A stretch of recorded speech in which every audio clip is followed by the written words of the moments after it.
Assalamualaikum warahmatullahi wabarakatuh. Perkenalkan, nama saya Muhammad Pelsi Akhiruddin dengan nomor BP 21101152610342 dari kelas Sistem Informasi 3, mata kuliah Sistem Informasi Manajemen. Saya akan membacakan tugas pertemuan 4 Sistem Informasi Manajemen. Pertama, syarat-syarat sebuah sistem.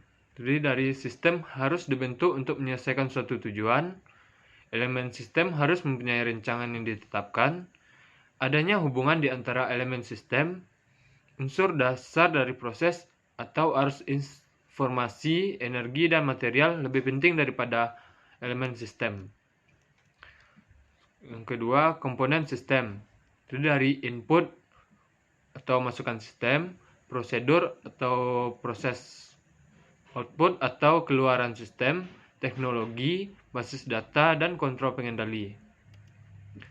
Ketiga, klasifikasi sistem. Sistem diklasifikasikan sebagai sistem abstrak atau abstrak sistem dan sistem fisik atau physical system. Sistem diklasifikasikan sebagai sistem alamiah atau natural system dan sistem buatan manusia atau human-made system. Sistem diklasifikasikan sebagai sistem tertentu atau determined system dan sistem tak tentu yaitu probabilistic system. Sistem diklasifikasikan sebagai sistem tertutup atau closed system dan sistem terbuka atau open system. Selanjutnya, karakteristik sistem. Jadi dari komponen sistem atau komponen, yaitu komponen yang saling berinteraksi, bekerjasama membentuk kesatuan. Kedua, batas sistem atau boundary. Itu membatasi antara suatu sistem dengan sistem yang lainnya atau dengan lingkungan luarnya. Yang ketiga, lingkungan luar sistem atau environment.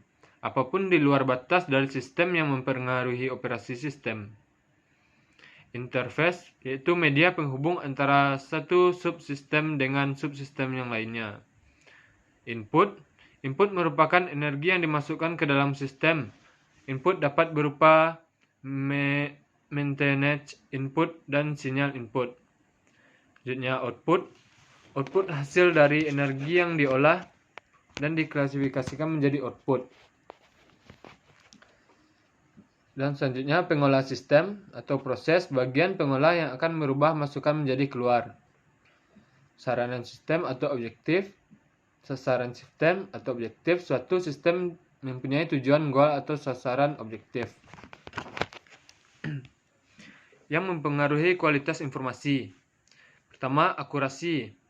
Sebuah informasi yang harus akurat karena dari sumber informasi hingga penerima informasi kemungkinan banyak terjadi gangguan yang dapat mengubah atau merusak informasi tersebut. Yang kedua, tepat waktu. Informasi yang dihasilkan dari suatu proses pengolahan data, datangnya tidak boleh terlambat atau usang. Yang ketiga, relevasi, yaitu relevance. Informasi yang dikatakan berkualitas jika relevan bagi pemakainya. Yang empat, lengkap, yaitu informasi yang harus selengkap mungkin dan tidak boleh setengah-setengah. Tujuan manajemen dalam informasi yaitu menyediakan informasi yang berguna dalam menganalisis data dan pengambilan keputusan bagi suatu perusahaan atau bisnis. Kedua, memudahkan pekerjaan dan pengelolaan manajemen dalam suatu perusahaan atau bisnis. Yang ketiga, menyediakan informasi dalam perhitungan produk, harga jasa, dan tujuan-tujuan lain yang menjadi target manajemen. Sekian dari saya, terima kasih. Assalamualaikum warahmatullahi wabarakatuh.